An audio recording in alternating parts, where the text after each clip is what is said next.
All right, I said it before. The biggest reach, the biggest deal, the weirdest draft, the most unpredictable draft, the most predictable draft, the draft with the most obvious plan, the best win-win trade, and the most lopsided trade. Let's kick it off with the biggest reach. I don't know. I hate starting negative. I don't know why I set it up this way, but I set it up this way. And I'm set it up, unfortunately, for producer Harry to get sad because Kenneth Grant, the Michigan defensive tackle, was ultimately the biggest reach of the first round. Now, take solace in the fact that this wasn't as big a reach as some previous first rounders. I remember as a Packers fan, when they drafted Eric Stokes, and I was like, I have Eric Stokes 80. It was like 82nd on my board. Why did they just take him? And obviously 4 years later, I'm still asking that question. Last year, Xavier Legette was like in the 90s. So this is a mini reach. It's only 13th he went. He was 46th on my board. So not huge.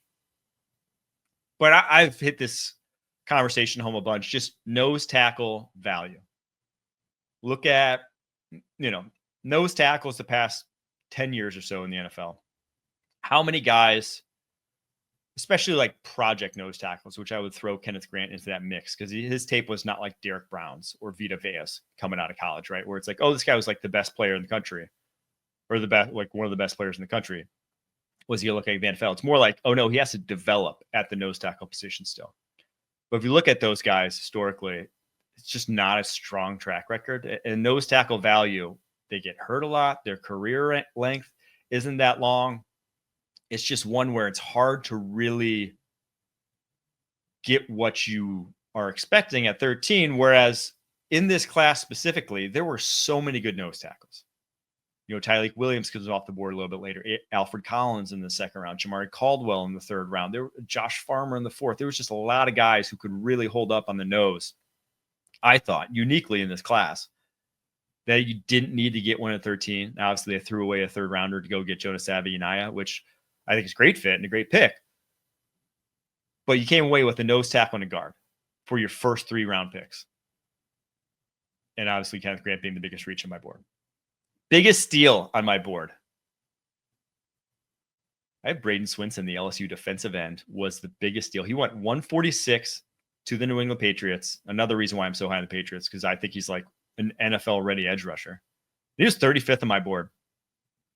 The guy's tape he had 60 pressures in the SEC, man. He had the second highest pass rushing win rate on true pass sets. The highest in all college football last year. The highest, Abdul Carter. That's not bad company. When one guy goes 3, the other goes 146. Now, again, he's not that athlete. He's a good athlete, though. He's not a bad athlete by any means. I think he'd still win. He's got long arms. I don't know. This one didn't make sense. I think the Patriots are going to reap big rewards from that one. It was the biggest steal on my draft board. The weirdest draft. This was, everyone agrees. It was one of the weirdest drafts I can ever remember. Cleveland Browns. Now, I love what they did off the top, and we'll get to that a little later. The trade was great. I love in retrospect, you look back at Andrew Berry's comments on Travis Hunter, just like over the top praise, calling him this unbelievable, something we've never seen before. It was great showmanship from him, great salesmanship, getting teams to bite for that number 2 overall pick, thinking of how much they loved him. But the weirdest part was going quarterbacks in the 3rd round, the 5th round. I can't remember that ever happening in modern draft history. Maybe 2 times on day 3, maybe once on day 1, once on day 3. Never picks 94 and 144. I have never seen that happen. And I pray to God that we get the Cleveland Browns on Hard Knocks. There's actually a lot of great teams on Hard Knocks this year that could be Hard Knocks. If the Pittsburgh Steelers with Aaron Rodgers in that receiving room gets on Hard Knocks, the Cleveland Browns on Hard Knocks, we'll see. I cannot remember a draft that went as odd as they did, trading back from 2 to 5, then picking 2 running backs, then picking 2 quarterbacks, and then, well, it's Cleveland Browns. Most unpredictable draft. This being from a historical GM perspective, what the GMs / franchises have done historically versus what they did in this draft. And it has to be the Green Bay Packers. We did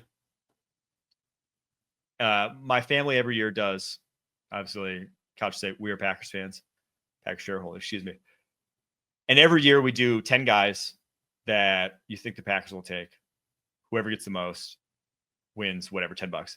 And then the tiebreaker being whoever gets like the latest one drafted. No one in my family got a single pick this year, right? Because one, no one thought first round wide receiver. They hadn't done it since 2002, Javon Walker. They hadn't gone 330 plus pound tackle in the, I believe, Wolf, Thompson, Gutekunst tree, GM tree era. They just have always gone lighter tackles, lighter athletes. They went Anthony Belton, 345 pounder in the second round. And then I can't remember them ever drafting like a gadget hybrid sort of weapon. I mean, they went Ty Montgomery and then moved him to running back, but he never was like that. He was a wide receiver coming out of Stanford. Savion Williams, the third round pick at TCU, was very much that. He is a pure gadget guy. So just a draft that did not make sense historically for the Packers, but we'll see how it turns out. The most predictable draft, though, on the other hand, was easily the Las Vegas Raiders. So easy, in fact, that I nailed 2 of their top 3 picks in my 3-round mock draft. One, because Ashton Jeanty, just Pete Carroll's love for Ashton Jeanty, obvious. Why? I mean, the guy wants to run the football. He wants an elite running back. It's just been part of his DNA going back to Reggie Bush. He sees how much those guys can make a difference. So that's what he wanted. Got it. Ashton Jeanty. But then Darian Porter in the 3rd round was almost like tongue-in-cheek how much when you talked about Darian Porter, you just said he's a Pete Carroll corner. The quintessential long arms and fast. Long arms and fast. He was Tariq Woolen, former wide receiver, ran a 4.3. So if you go back to my mid-April draft, I nailed 2 of their first 3 picks. It's difficult to do, but it was the most probably anyone's ever gotten a 3rd-round pick mock correctly in Darian Porter to the Las Vegas Raiders. So that was what I would call a predictable draft. Draft with the most obvious plan. This one has to go to the San Francisco 49ers. I can't think of a team addressing one aspect of the football game. So like passing offense, rushing offense, passing defense, rushing defense. They specifically addressed the rushing defense. And truly all they did. You know, their picks. So their top, let's see, going through to the 4th round. Mykel Williams, Georgia edge. The best run defending edge in this draft class. Alfred Collins, Texas DT in the 2nd round, pick 43. The best like 2-gap nose tackle in this draft class. Nick Martin, linebacker, Oklahoma State. One of the best weak side linebackers, you know, the position Dre Greenlaw plays that they just missed. One of the best weak side linebackers against the run in this draft class. CJ West, pick 113. Defensive tackle out of Indiana. One of, if not the best, 1-gap run defenders in this draft class.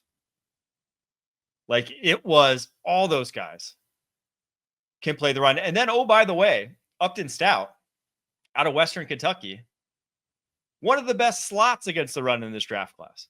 5'9", 182, but the guy plays like a dog in the running game. He had a 90.9 run defense grade last year, according to PFF. So all of their first, I guess, 5 picks there before Jordan Watkins going offense and then Jordan James after that, who I love. All those guys are going to make an impact on the San Francisco 49ers run defense. You can mark my words that the 49ers will have a much, much better run defense than they did a year ago. I think Shanahan and Lynch were pissed. I think they were. And I think they wanted to fix that very, very quickly. And well, I don't know if you could do much better than what they did, truthfully. They knocked that out the park. It's very one-dimensional in what they did.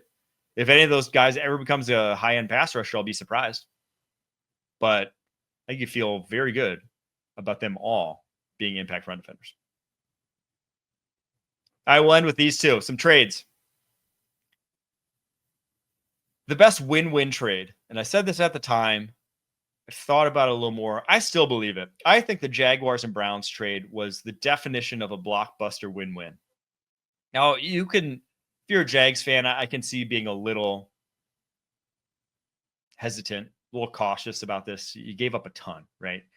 He gave up a second, a fourth, next year's first, and obviously pick 5. It was to go up only 3 spots, right? That's a lot.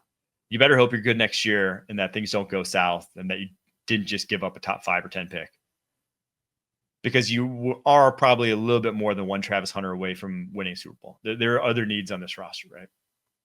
But I don't know if we've seen a receiving core like Brian Thomas Jr., Travis Hunter in some time.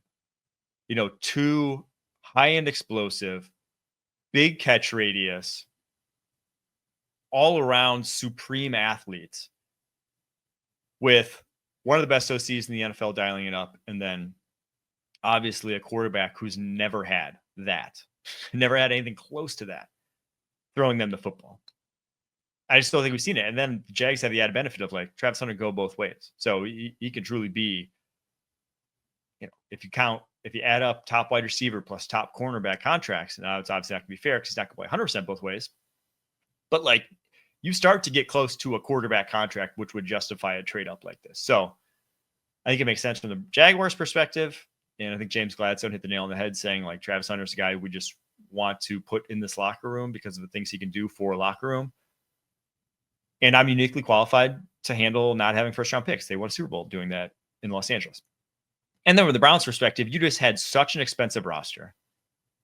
You are paying, obviously, Deshaun Watson so much to just go home that you have to find ways to get cheaper. You're not going to be able to resign your entire cornerback group, right? You're not going to be able to keep this together with the cap situation you're in unless you get rookie contracts, guys playing well on rookie contracts. Travis Hunter would be one guy doing it. Now you get 4 guys doing it. You got your entire running back room from this trade in Quinshon Judkins, Dylan Sampson. You got Mason Graham, who can be a Pro Bowler, defensive tackle, one of the best. To me, if I were tiering the top of this class in terms of just like the best prospects, Abdul Carter, Travis Hunter, 1 tier, Mason Graham in his own tier right below that, and then everyone else in the tier. So you still hit, in my opinion, what I would probably call a blue chip prospect. And then you have a first rounder next year that, again, it's a lottery ticket that could end up being a top 10 pick, a top 20 pick. I think from the Browns' perspective, it was a great, great move. You could debate with it after that, but the trade itself, a great move. All right, the most lopsided trade in this draft. The Isaac Tesla trade up was wild.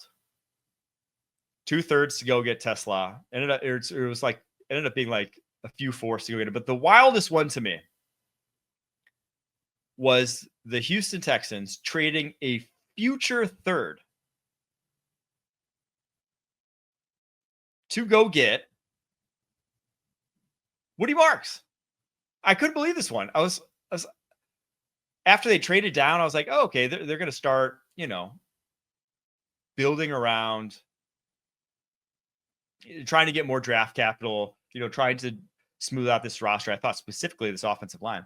But no, they traded a future third to the Miami Dolphins to go up and get Woody Marks, a guy who, is an okay running back. He's definitely a different type of running back. He's much more of a scat back to Joe Mixon's, first and second down back, but he's like a role playing back. He's not even like a lead dog type of back. You drafted him ahead of Dylan Sampson, who I had much higher grade on coming out of Tennessee, similar sorts of backs. And I couldn't believe that he fell to 126. And that's funny because the pick that he gave up, 179, ended up turning to Ollie Gordon, who was for the Miami Dolphins, who was thought of as, a guy, if we did this a year ago, who would have been drafted much higher than Woody Marks.